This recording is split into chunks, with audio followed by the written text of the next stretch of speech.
Puta guys, alam niyo ba, kanina pa ako naghahanap ng mapagloadan. Kung saan-saan na ako napadpad, pumunta ako 7-Eleven, pumunta ako ng Rose Pharmacy, wala. Pumunta ako ng mall. Wala akong mapagloadan. Walang signal kahit saan. Meron na akong load. Wala lang pala talagang signal.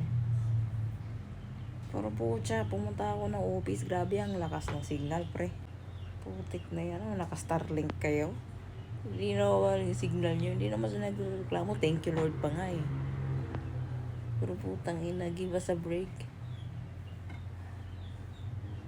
Hindi naman namin pinapangarap na, hindi naman sa ayaw namin magtrabaho. Pero pucha, ano bang mayroon? Ba't hindi nawawalan ng signal yung office? Walang elevator. Walang elevator, pero may internet. Thank you, Lord. Hallelujah. Galing. Tapos ito pa.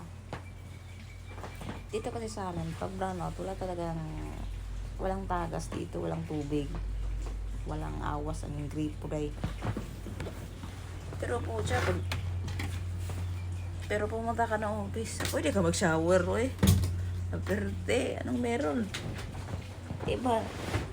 May something talaga, nahihiwagaan na ako sa opisina. BAU.